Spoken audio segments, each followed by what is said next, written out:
Well, good morning and good afternoon, everyone. This is Joy Burkhardt with 2020 Mom. We're so glad that you're with us today. It looks like there are about 19 of you on the line today, and we know several others will be joining and others will be listening to the recording later.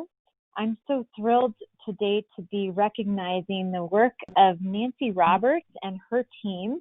We're going to learn a little bit about their Perinatal Mood Disorder Coalition, the PMD Coalition in Michigan, in just a moment, as well as learn more about Nancy's background at Spectrum Health and with the Pine Rest program.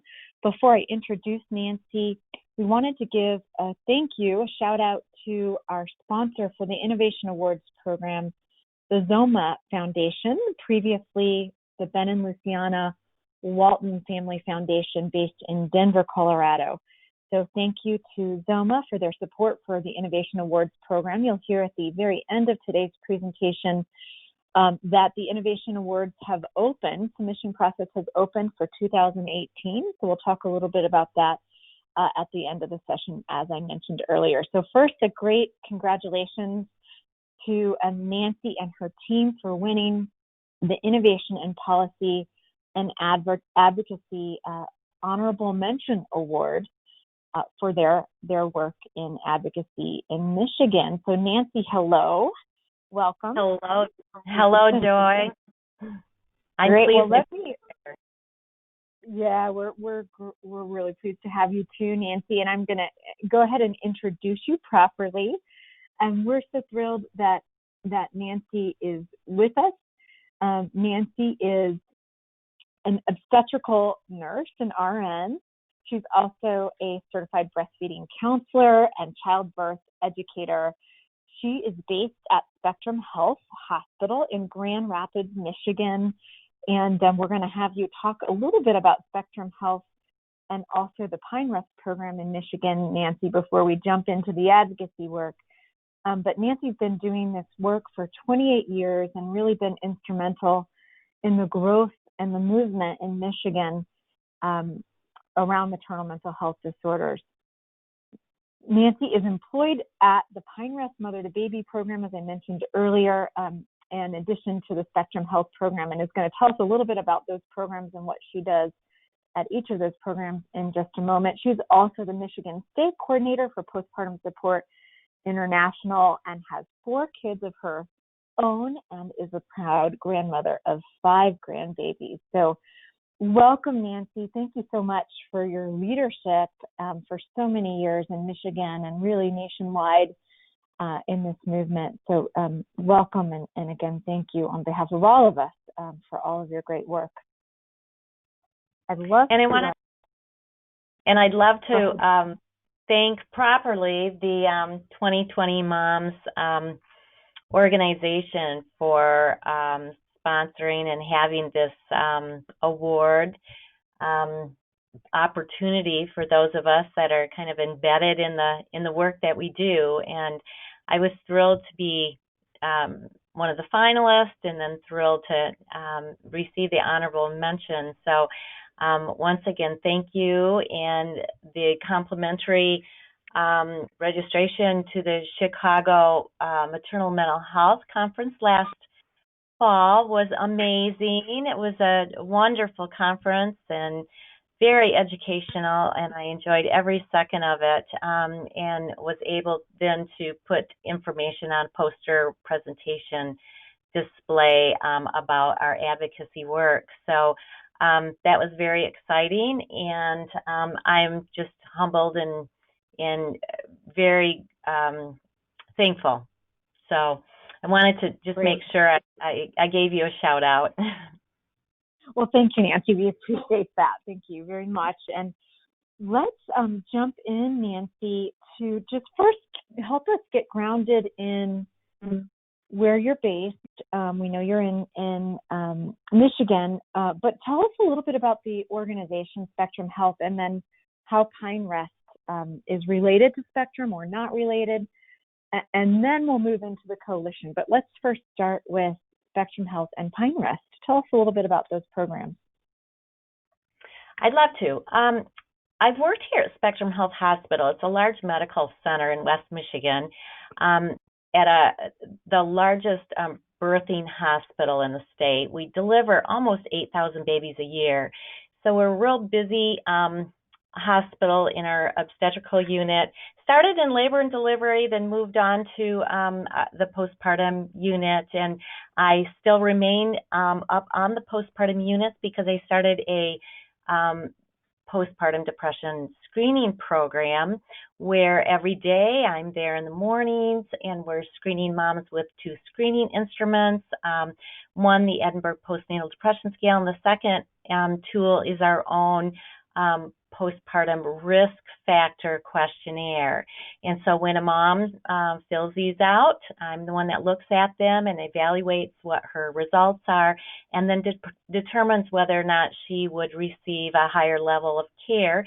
If so, about 1/3 of our moms do receive a visit from me or someone on my team in the hospital, and we go over her results, and then we start to form a postpartum plan with her and her family and what that might look like once she gets home from the hospital, in hopes of preventing or at least minimizing any postpartum depression over the next year after she gets home with her new baby.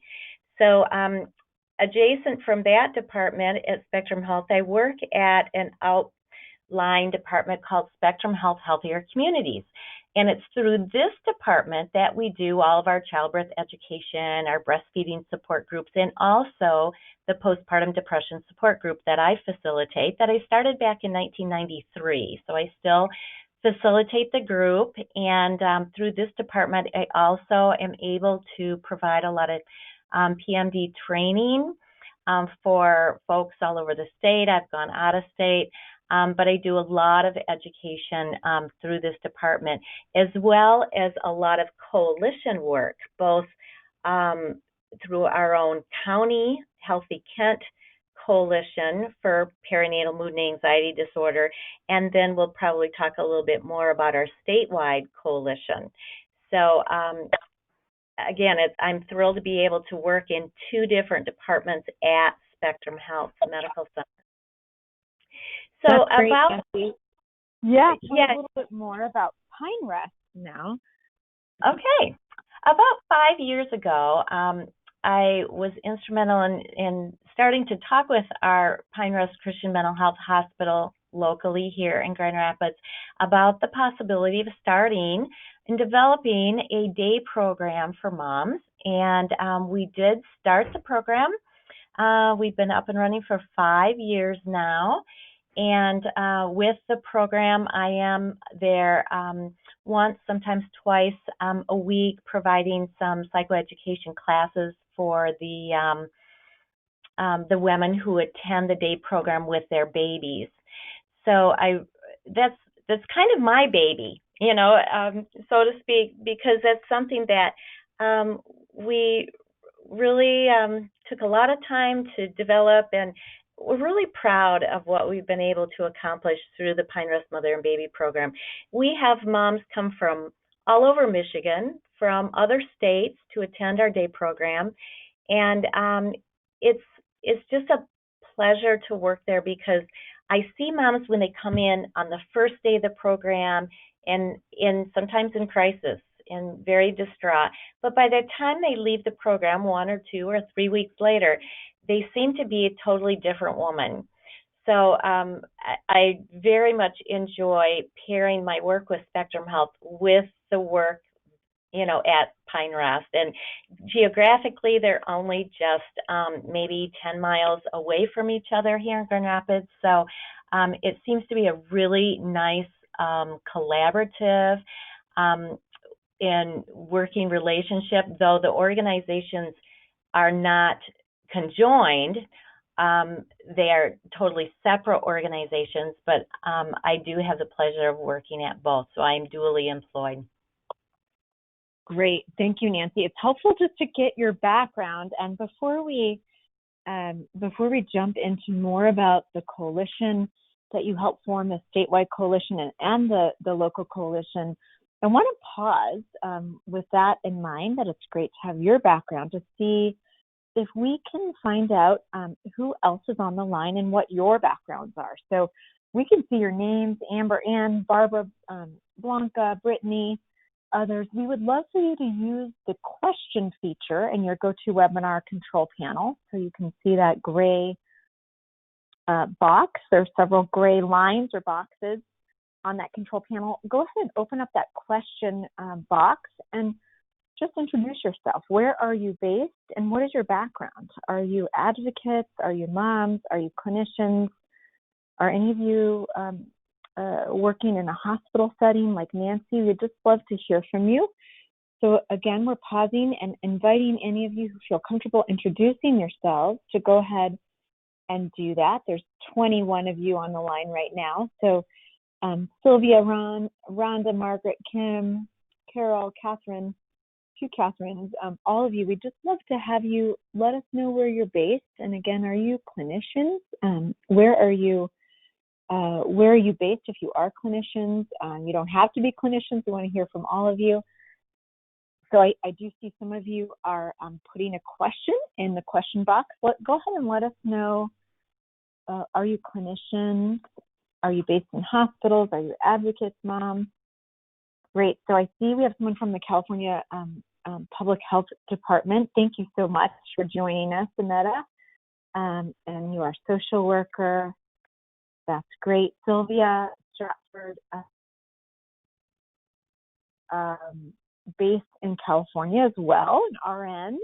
Thank you. We're so glad you're with us. And just to remind folks, California is huge. 1 in 8 births in the U.S. happen here. So it sounds like a lot of California so far with 2. But almost a separate country, we like to say, or think about it. Let's see who else is joining us. Someone else from Michigan. Nancy, you probably know Kim, a social worker with a local health department in northern Michigan. That's fabulous. Welcome, Kim. We're so glad you're with us. A couple others are joining. Carol. Carol is with the public health department, a county public health department, and is an RN. I love that we're getting some public health staff on this call. Great, and a few others are introducing themselves too.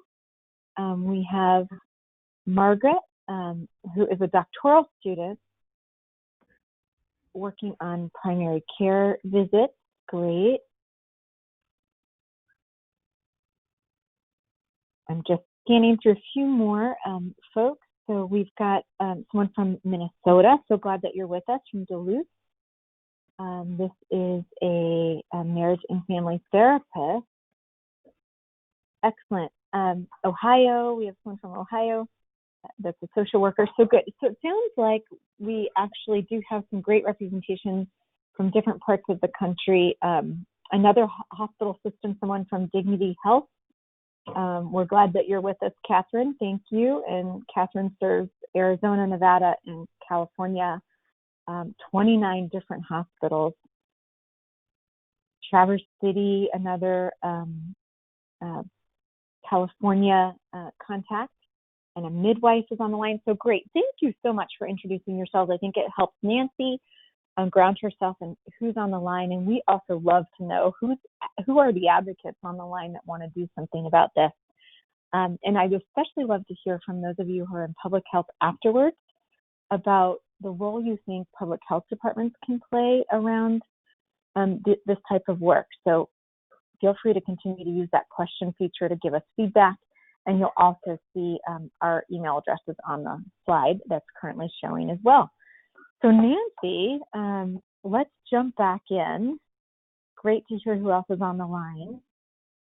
Talk a little bit about the formation first of your local coalition, how that came to be, and then we'll move into your state coalition. And we will take breaks for those of you on the line. You're welcome to join us in asking questions at any time, and we'll take a break when we've got 2 or 3 questions for Nancy. But Nancy, let's turn it back over to you to talk a little bit about how you came to realize that forming coalitions would be helpful and how long each of those 2 coalitions have been in place. And then we'll move into the resolution after we hear about your coalition work. Okay, I'd be happy to. Well, like you said, I've been doing this work for a long time, and I've really I think the key component to the work that I do is, surrounds collaboration. I'm very much kind of a people person where I like to work with others. I realize that you can't work alone in a silo and accomplish um, very many things unless you've got a team around you. So back in 2007, I believe it was, I approached the Kent County, um, our local county here in Grand Rapids, and I asked if it might be possible to create some sort of a countywide coalition surrounding perinatal mood and anxiety disorders. There was already a breastfeeding coalition in place that was fairly new. There was also a safe sleep coalition in place, and also a suicide prevention coalition at that point in time. So um, I thought that the idea of a perinatal mood and anxiety coalition was very appropriate. So I got a really positive, initial feedback from the county, and they introduced me to Barbara Hawkins Parmer, and she is still currently the director of the coalitions, and she said, absolutely, let's do it. So I provide the meeting space here at Spectrum Health, and once a month since 2007, we gather, and we have 4 objectives that we initially created when we started to form our roots as far as our coalition work. And our objectives surrounded things like, number one, advocacy, and what we could do with working in that area, and also professional education. We felt like a lot of our professionals here in Grand Rapids needed more professional education. So that was a second goal. A third goal was outreach for both community, regional, statewide, and national attention. So that eventually led us to our statewide coalition. And then lastly, providing more support services for our families, for our mothers, our fathers, and support services as far as support groups and that sort of thing. So those were our 4 core goals that we implemented. And we developed a mission and a vision statement as well. And it's amazing what has happened in 10, 11 years with our coalition. Our meetings sometimes vary from anywhere from 8 people up to 25 people. Most everyone involved is some sort of a professional working in the field, whether they're a social worker or a doula, or at one of our OB clinics, nurses, case managers, and we're very we represent a lot of different, in fact, 22 organizations here in Grand Rapids. So we have folks at the table from all 4 of our hospitals here. We have folks at the table from some of our doula organizations. We have midwives. We have folks from our health department. We have people or therapists in private practice who have wanted to join our coalition. We have folks from just every possible organization, home health care, nursing, etc. As long as they work with new moms and have that interest in working with the clientele, usually folks are pretty interested in jumping on board and in getting involved in the coalition work that we've done. Over the past 11 years, we've hosted the 2-day PSI training, I think 5 or 6 times now. So that really satisfies our professional education goal. We do a lot of different projects. At one point in time, we made 150 three-ring binder notebooks for PMD resources and sent them out to all different offices and clinics and hospitals in West Michigan for education and resource purposes. So we do continue to meet monthly, and are instrumental also in getting the governor proclamation signed every year from our governor, declaring May as Postpartum Depression Awareness Month. So the list goes on and on and on with our local collaborative, but I'm really proud to be a member of that, and it's really exciting work. Since our county collaborative started, we now have 4 more in Michigan that have been created. We have a collaborative in Detroit. We have a county coalition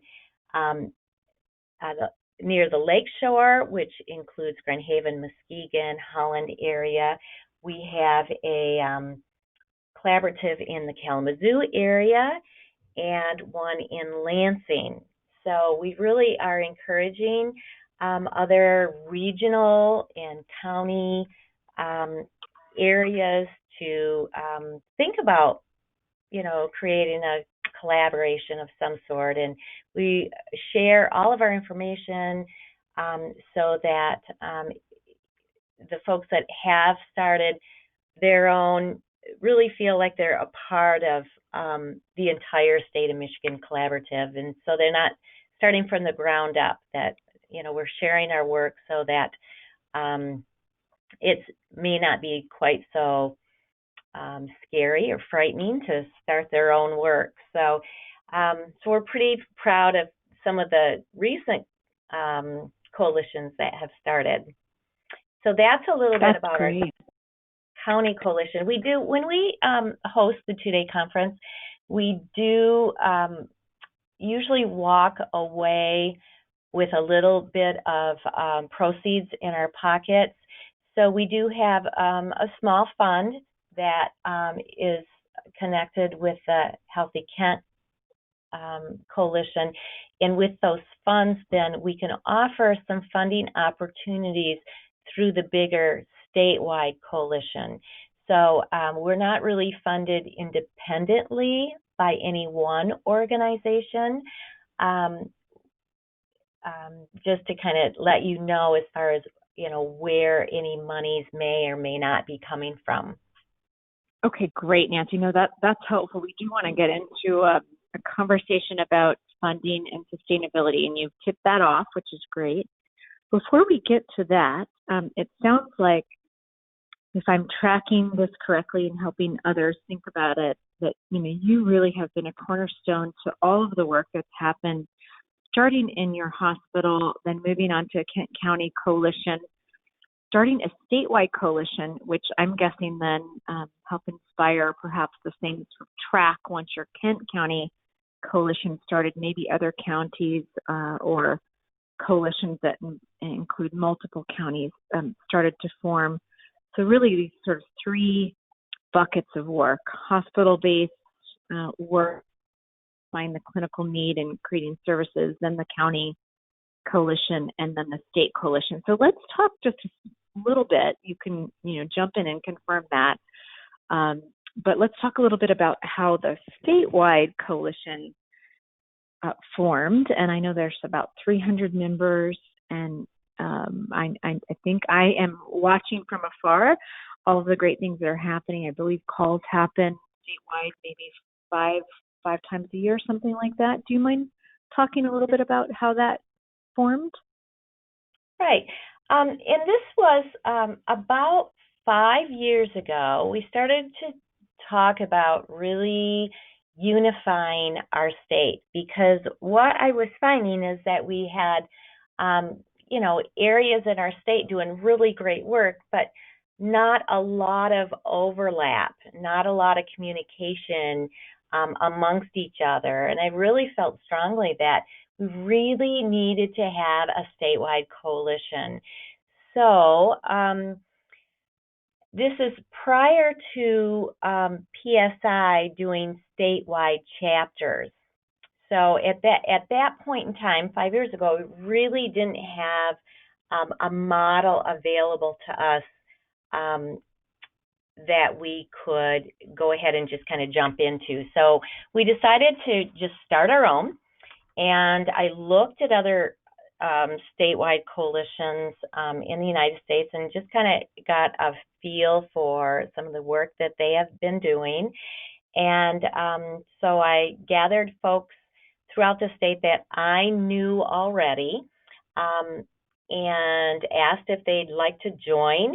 And we formed a board of directors. We have 11 board members. And we wrote a mission and a vision statement. And we set goals. And we decided to start create a website so that we could, talk and have a visual presence on the web. So Amanda Kopp from the Detroit area is our webmaster and keeps up our website. And once we had that in place, we started a Facebook group as well so that we could communicate, we could share information. As we began to recruit members, and it's a free membership, each member who was interested, you go to our website and you click on Join Membership, and we get them started and embedded into our distribution lists and whatnot. But I want to hear from every single member, new member. So we have each of them fill out a survey. And so as they become new members, they do get back to us on some questions that we ask of them, like what's going on in your area? Do you feel like you could benefit from more services? What kind of services are there available? What are the barriers that you see? And what are some of your own more local goals that you'd like to see happen, along with what would you like the statewide coalition to do for you? So I found that really helpful that all of our members have filled out a survey, and we get a better sense, I think, that way of, our different communities and how diverse our communities are within Michigan. So through our funds, one thing that we were able to accomplish is through our funds, through the county coalition, they were very gracious to extend those to the statewide coalition in terms of mini grants that we're able to offer some of our members. And we have had about 5 members apply and receive $500 mini grants for projects in their communities. And some of the mini grants have funded programs like trainings and events.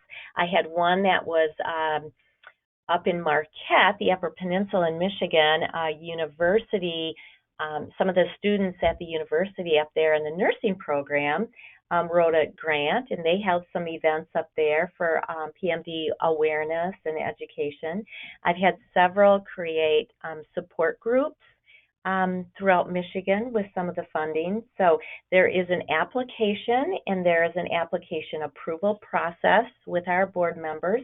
And then once the project is finished, they fill out a feedback form at the end of their project so that we get a little bit of feedback as well as to how well their project went and any advice to others who might be contemplating filling out an application for an upcoming funding opportunity. So we do have 4 conference calls per year with our coalition. We have 3 right off the bat at the beginning of the year, usually January, March, April, and then the last one is in October. We have one in-person meeting, and that's usually in May, and it's usually in combination with Pine Rest as an annual PMD conference every other year in May. So we do have conference calls where folks can call in and collaborate verbally. I send out trainings to our group of 300, and I think there's 360 members. So everyone gets lots of information about upcoming trainings. And it seems to be working really well. We did write an executive summary for screening and PMD resources for our state, and we posted that on our website. And I have slides also that will be available, and you can see all of this information on the slides that will be available. But on our website, we also have a link that says Get Help. So if I was a mom in Michigan and I Googled, postpartum depression Michigan, this will usually pull up, and I can click on that Get Help link. And we have over 400 PMD trained providers all over the state listed in 10 regions in Michigan. So if I was from the Upper Peninsula, I would click on to that region, and then I would see who is doing the work up in the Upper Peninsula, which is really a nice way to be able to find either a therapist or a psychiatrist or someone who at least can help them, kind of navigate where to go and what's available. So that's one of the things that we're really proud of on our website is the fact that, folks in Michigan can click on and find the professionals that are doing the work and the ones that are trained. So that's one feature on the website that tends to be really helpful, along with notification of our upcoming conference calls and our trainings and et cetera, et cetera. So our Facebook page is fairly active. There's usually at least one post on there every few days. And then we also, through the statewide coalition, put on events. And so we'll talk a little bit more, I'm sure, about our capital event that we did last May and coming up again this coming May. So how's that so far, Joy? Great, lots going on, but very impressive. And let's talk a little bit about, I know a lot of our webinar watchers, and really the goal of the Innovation Awards are to help scale positive solutions, which this clearly is, making a difference in Michigan and quite frankly beyond, right? I think that's safe to say, Nancy, and inspiring change elsewhere. So let's get back to you. You did give us some insight earlier around the funding model. It sounds like you have really been the backbone to all three of these, projects, so the work that's happened at the hospital, but also your county coalition work and also the statewide coalition work, which is where the legislative advocacy work has launched from. And so let's just spend a minute on the statewide coalition work. You said that you are involved at a regional level in hosting a statewide training about 5 times a year using the PSI 2-day training program, which is fantastic. And that earns some income to support the county coalition. Tell us about the funding. How do you carve out time? Is it volunteer time? Is it paid staff time to support the statewide coalition work as well? Can you talk just a minute about that? Sure. Through my position here at Spectrum Health Healthier Communities, I have a devoted 8 hours a week or 1 day a week that I am able to provide trainings, do my coalition work, and it's really through that department's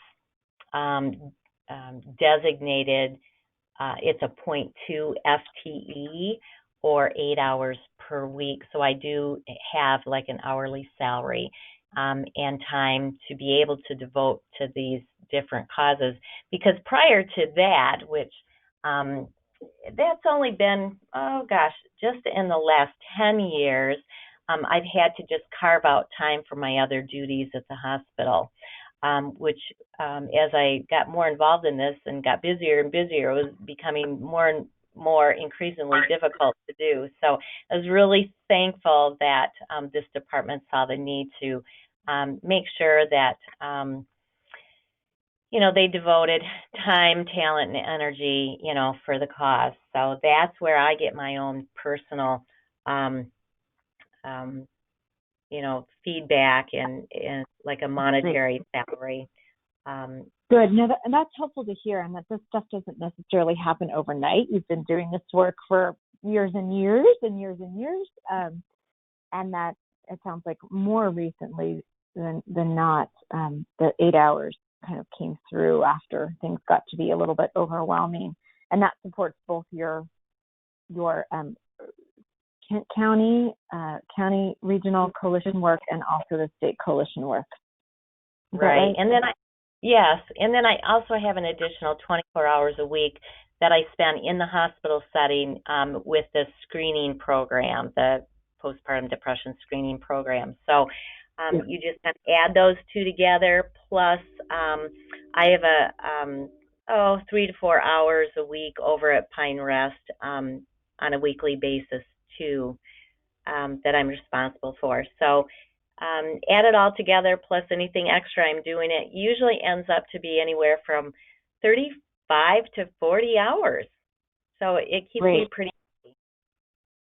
Great. Now that's very helpful. Let's ask just one more question. I know that a couple of you or a few of you are on the line from hospital organizations as well, and some hospitals actually have funds to do this kind of community coalition building work. But in your case, Nancy, do you know where the hospital is, how the hospital is able to pay for that 0.2 FTE or the 8 hours a week? Does it come from grant funding? Does it come from just sort of general operating income? Do you have any insight into that for folks that want to approach hospitals about their institutions about doing something similar? I work with Spectrum Health Healthier Communities. The objective, the whole focus with this department is community outreach. And so we have a designated $7 million per year that has been promised to this department from the general medical system at Spectrum Health to devote to community outreach. So it's through that funding that we have a multitude of many programs, from heart health to diabetes outreach to school programs to Hispanic programs, et cetera, et cetera, et cetera. So I'm kind of embedded into that arm of outreach.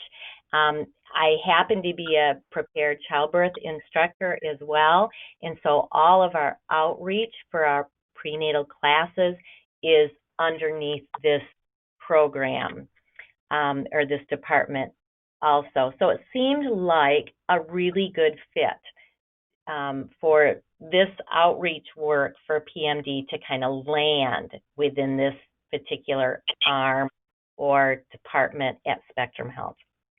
Fantastic. That's what we needed. Thank you for that, Nancy. Well, let's move on. We have about 20 minutes left, a little time over that if we need it for Q&A, but I think we can cover kind of the movement into advocacy, which you mentioned was a cornerstone of the county framework, but also the statewide coalition framework to advocate for system change. Nancy, tell us a little bit about, I read in your application, and those of you who are listening can find Nancy's application on the Innovation Awards website, on our website. Innovation Awards program tab on our website, 2020mom.org. And Nancy, your application goes into the state coalition really wanting to do more around advocacy and events at the Capitol to raise awareness with our lawmakers in Michigan. and that it seems to me like you had first started by developing some relationships with a key senator and a couple key House of Representatives or representatives in your state. Can you talk a little bit about how that started from your state coalition work? Those relationships were built. Well, we really didn't have a president, or any experience in working with representatives and senators. So I basically just made some cold calls and some emails to several that I thought. One was female, and I had heard some really good things about the work that she does, Representative Winnie Brinks, and women's issues, and another local representative, Mr. Affendoulis as well. So I was very pleased that I got almost immediate response from both of their offices saying, yes, we would love to have you come in and sit down with us, tell us about your cause, and see what we can do to work together. So the morning of our Capitol Steps event last year in May, there was a group of us that met with both of these representatives, and then another group from the Detroit area that met with Senator Bayarda from the east side of the state. So our first objective for these meetings were awareness. So we wanted them to know what perinatal mood and anxiety disorders were, and how many of their constituents were affected, how many women in Michigan, how many women in our county were affected, what kind of resources we had in the area, and what kind of barriers and resources we did not have. And it was interesting, one of them said to us after we just kind of spoke about, just awareness, he says, so what is it that you want me to do? And we kind of looked at each other and we said, well, we want your support. And he says, no. Usually people come to me because they want money. And how do you want some money? And we said, well, that wasn't really our objective this time around. We really wanted to raise awareness and as just kind of lay the foundation. And so he was really surprised at that we weren't coming to him with our hands open and wanting some funding. But he says, he was surprised but thankful, because he says a lot of times he's not able to offer, funding outright. But he said, next year when you come to me, and we are planning on a second meeting with him coming up in May, he says, come with some ideas as to where funding, how much funding you may need for your cause, and then do some homework and come up with a plan of action, and I want you to submit that to me. So that's kind of what we're working on right now. And Great. It was just kind of refreshing to him to have someone or a group of people not asking for funding.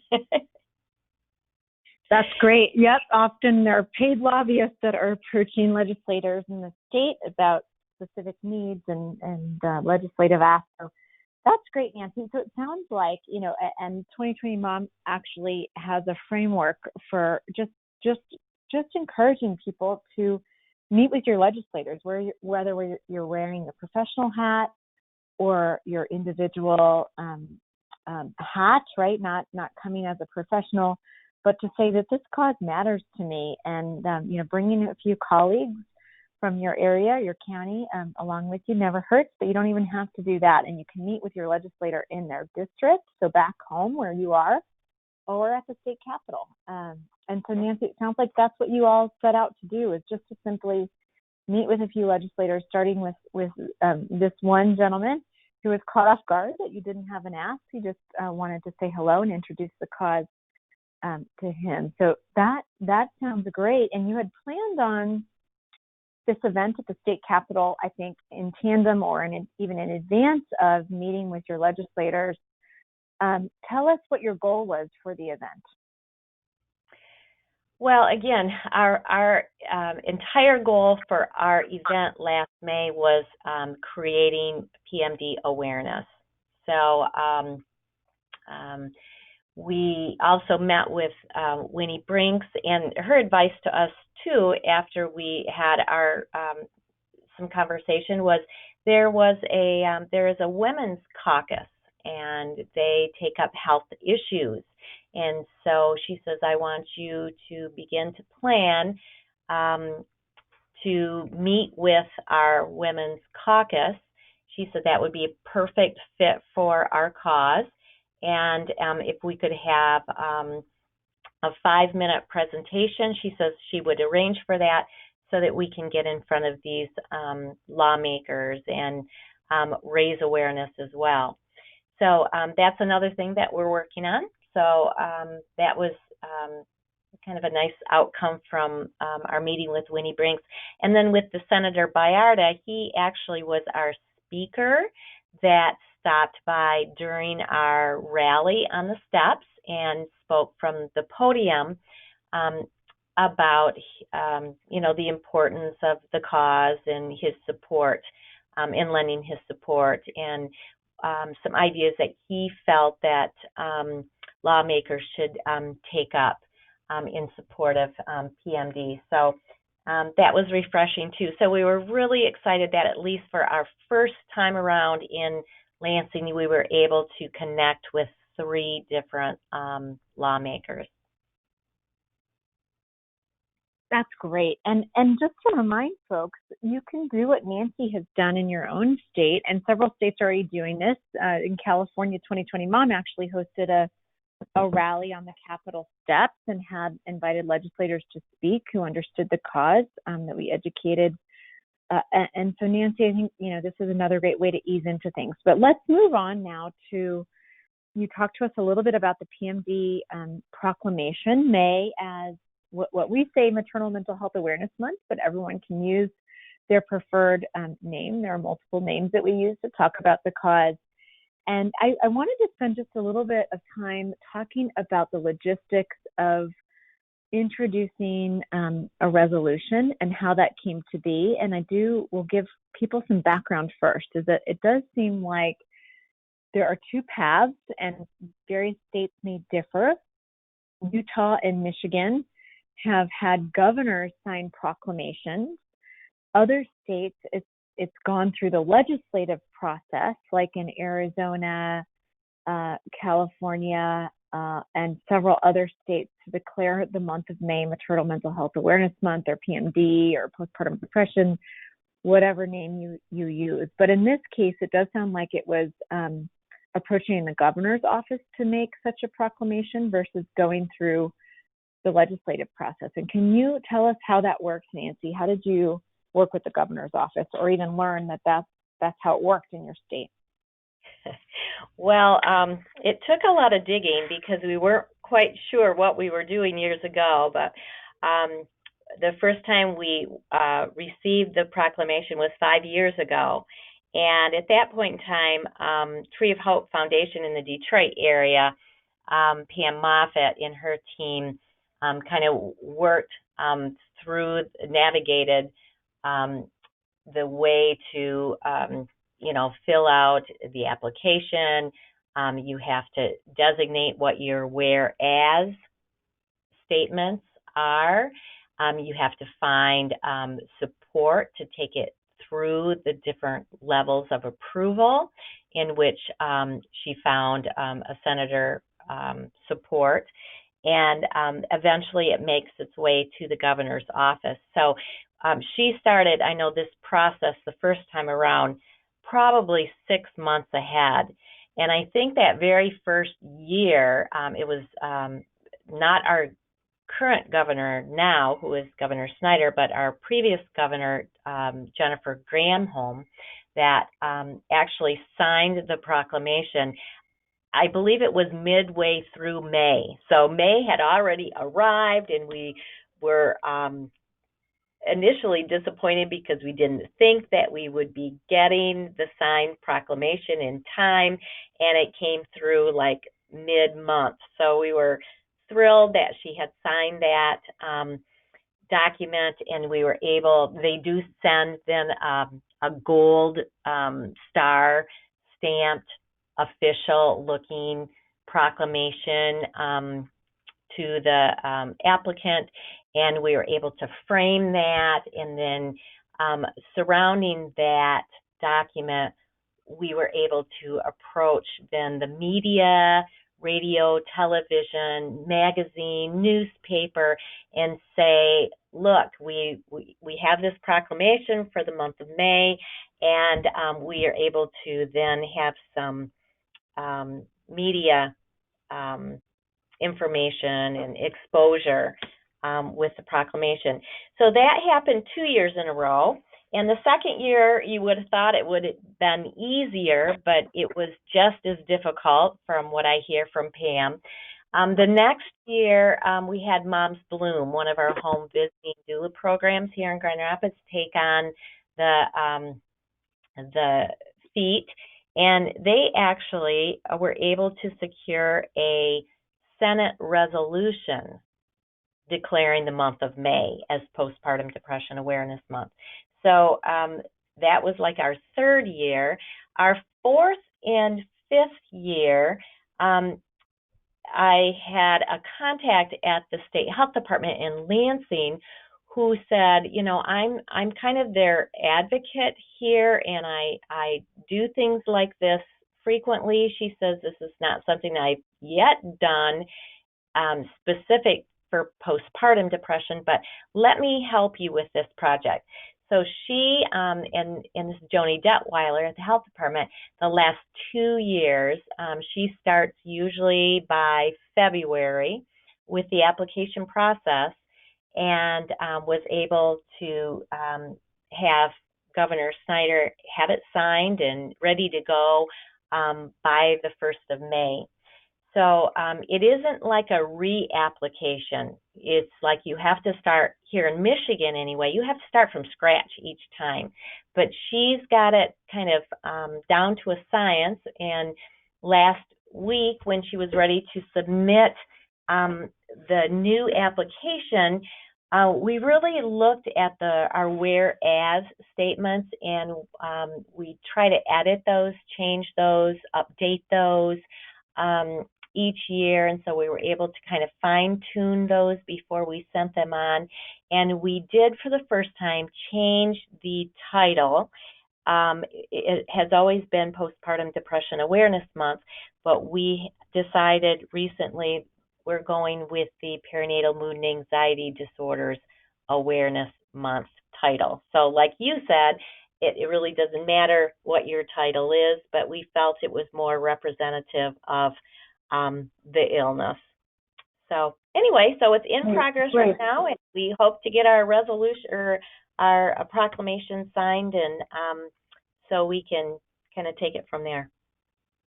Great. Well, Nancy, thanks so much for explaining how that works in Massachusetts, and we are following this great work in Michigan, but also in other states as well, for those that want to learn how other states do this and what you might be able to do in your own state. We'd be happy to connect you with others. I do want to share that one other approach that has worked in other states, so that organizations don't need to go back repeatedly, is to declare the month of May ongoing as Maternal Mental Health Awareness Month, and then be able to use that, each year, that one resolution. So, and Nancy, it's interesting to learn that both your governor and your legislature can declare awareness months or weeks. So really good to know. The last thing I want folks listening on the line to know is that it is actually Maternal Mental Health Awareness Month and week, the first week of May, across the United States. So even without a governor or assembly or Senate proclamation, you can still approach media. So we want you to know that that's the case. It's just, of course, really important to get buy-in from legislators and the governor's office if you are interested in introducing legislation in the future. And Nancy, with that note, we'll wrap up by hearing from you on, it sounds like there are some plans and interest in addressing this legislatively in Michigan. And we'd love to hear, has your coalition thought that through about what you might be bringing back to the legislator that you met with last year in May, the gentleman that said, come back to me and ask me for money or give me a specific ask. Have you thought much about that yet, or is that still a work in progress? It's still a work in progress. We, have really kind of thought about kind of our first initiative. Do we jump right to advocating for screening, or do we wanted to start with awareness, but what would our next, objective be? And I really feel like laying a good foundation of education is extremely important, because once folks are educated, whether they're a community member, a family member, a doctor, a resident, or whomever it might be, we've thought that probably that's where we would like to start. And so laying some more effective, we've done a lot of education in Michigan, but I still feel like there's a lot more work to do, and to really start, our professionals kind of appearing as though that we're all on the same page, because sometimes that doesn't feel like we are. So, we want to approach the Women's Caucus and ask too if there might be some funding that we can use to provide some additional trainings and that sort of thing. So, even though we have hosted the 2-day PSI conference here in Grand Rapids 6 times, and we have another one coming up in October, and it's been held 2 other times, once in Cadillac and once coming up in Detroit in other Michigan communities. It really is, that's a great foundation of information that we'd like to see, more prominent even than what we've hosted so far. So education is really kind of on our docket. Screening, we would like to eventually get to, and so we're kind of looking at what other states have done, and organizations have advocated for screening. So that really is kind of something that we're working towards. Winnie Brinks had said to us as her best advice, she goes, look at what other states are submitting. Borrow the language on other applications for bills and that sort of thing. And she says, write something up, just rough draft, borrow it, don't create it yourself, and then submit it to me, and I can give you some feedback, and then we'll take it on to the Women's Caucus. So she was just really excited about the possibilities for the future. Great. Well, that's such good advice, and I think you're making great partners in the legislature and elsewhere, and it's really a testament to you and your ability to form collaborative relationships, Nancy, and delegate and inspire others. So just kudos to you and your work with Spectrum Healthier Communities and the coalition. Congratulations again. We've had a couple comments come in, but no questions. I think people are following along, and you can see here on the screen again both my email address and Nancy's email address if you do have questions. I wanted to announce just a couple things before we wrap up today. Number one is that there will be an advocacy network that's launched by 2020 Mom to connect states and leaders in states like Nancy and others with each other, so that we can learn from each other, share ideas, talk about what worked and didn't work. Some of those screening mandates, right, Nancy? We know researchers have come back and said, well, they didn't even lead to change, right? The good hope, but there's much more to do. And I think Michigan's already built some great infrastructure to prevent some of that. But those are the things we want to talk about in a learning network that will be coming January or July 1st through 2020 Mom, in case you're interested. And then finally, I just want to share a couple other opportunities. We know that some of you are interested in advocacy, and we will all be convening in DC. Nancy, we hope you can join us in May, Washington, DC. That information is on our website for our annual Advocacy Days event, May 6th through 8th. We're partnering with an amazing new nonprofit called March for Moms, and really getting plugged into the maternity care movement generally. And so excited about that work. We also have our annual Color Walk that's coming up, a new opportunity for nonprofits to raise money for themselves and also the cause generally, and then have our ambassador program. So for those of you that may want to get more involved in maternal mental health but don't know if you're quite ready to do what Nancy's doing, we get that. You can check out our ambassador page, our individual involvement page, to learn if there are some easy things you can do in your community to get started. So thank you, Nancy. And again, congratulations on receiving the award. I feel like we could have given you an award in each of our 3 Innovation Award program categories, quite frankly, for the work that you do in community and care and advocacy. But congratulations on the work in advocacy. We're so glad that you were able to be recognized. Thank you. And yeah, go ahead, Nancy. Yeah, I want to thank you, Joy, and we're really looking forward to this May's Capital March. It'll be May 9. We'll have folks from all over Michigan there. We do have our 2020 Moms Ambassador that will be doing a walk around the Capitol that day, hopefully. And we have the funds, or the award that I received, some of that funding, Joy, I'm going to designate to purchase lookalike T-shirts, so we're all, in the same outfits, to provide some solidarity, and have hats and things like that, so everyone, is a part of, the movement. And I'm excited to be able to do that with some of the funds that I received from getting this award. So thank you once again. Great. No, that's fabulous feedback. And we're glad that you're being able to put that cash award to use. Well, Nancy, congrats again. Keep us posted. We want to follow you on Facebook. Make sure you share some stuff on the 2020 Mom Facebook page too. We know that your group is active, and just want to celebrate all the great work that's yet to come in Michigan. So congrats again. And everyone, feel free again to send out any additional questions you have to either myself or Nancy, and we'll keep you plugged in.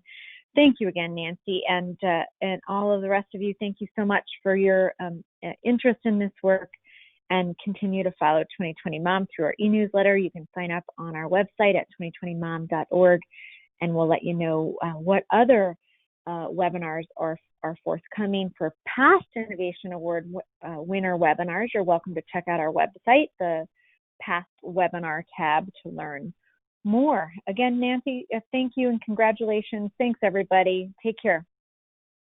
Thank you, Joy. Thank you.